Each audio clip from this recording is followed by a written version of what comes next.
ব্যাপক উৎসাহ উদ্দীপনার মধ্য দিয়ে চিনিশপুর ইউনিয়ন বিএনপির কর্মী সমাবেশ অনুষ্ঠিত।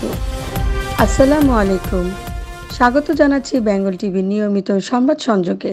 সাথে আছি আমি মৌসুমী আক্তার সুমি। এতক্ষণ শুনছিলেন সংবাদ শিরোনাম।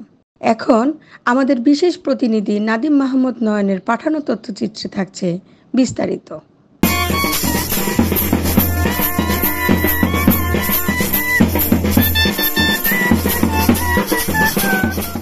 15 নভেম্বর শুক্রবার অনুষ্ঠিত হল চিনিশপুর ইউনিয়ন বিএনপির কর্মী সমাবেশ। দুপুরের পর থেকে বিভিন্ন ওয়ার্ড থেকে বিএনপির নেতাকর্মীরা মিছিল নিয়ে চিনিশপুর ইউনিয়ন বিএনপির কর্মী সমাবেশস্থলে আসতে শুরু করে। বেলা বাড়ার সাথে সাথে এই কর্মী সমাবেশের উপস্থিত হয় হাজারো জনতা। এই কর্মী সমাবেশকে ঘিরে পুরো চিনিশপুর ইউনিয়ন ব্যানার ফেস্টুনে ছেয়ে যায় এবং সাধারণ মানুষের মধ্যে ব্যাপক উৎসাহ উদ্দীপনা লক্ষ্য করা যায়।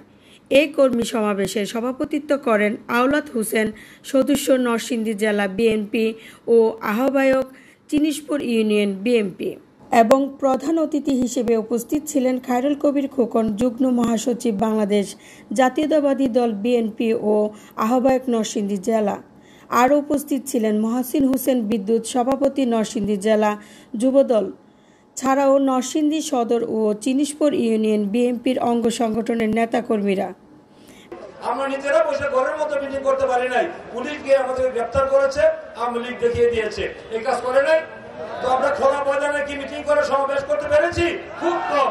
যেখানে কেন্দ্রীয় কর্মসূচি করতে গেল পুলিশের অত্যাচার, নিপীড়ন, নির্যাতন, শারীরিকভাবে নির্যাতন থেকে শুরু করে হামলা, মামলা, গায়েবী মামলা করা হয়েছে না? 16 বছরে আমরা স্বাভাবিকভাবে কোন রাজনৈতিক কর্মকাণ্ড করতে পারি নাই। ফখরুদ্দিন মইনুদ্দিনের নামে আমরা দেখেছি শেখ হাসিনা সেখানে ফখরুদ্দিন মইনুদ্দিনের গোপন দপ্তরে পালিয়ে গিয়েছেন। বেগম খালেদা জিয়া, তারেক রহমান, জিয়া রহমান উত্তরসূরি, সেই বেগম খালেদা জিয়াকে বিদেশে পাঠানোর চেষ্টা করা হয়েছিল।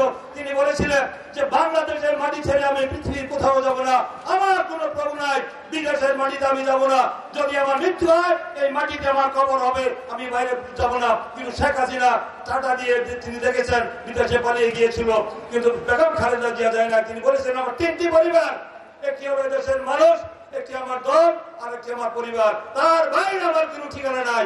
তার শেখ হাসিনা বলছে তাদের পালিয়ে যাওয়ার ইতিহাস আছে। শেখ মুজিব পালিয়ে গিয়েছিল স্বাধীনতার ঘোষণা না দিয়ে।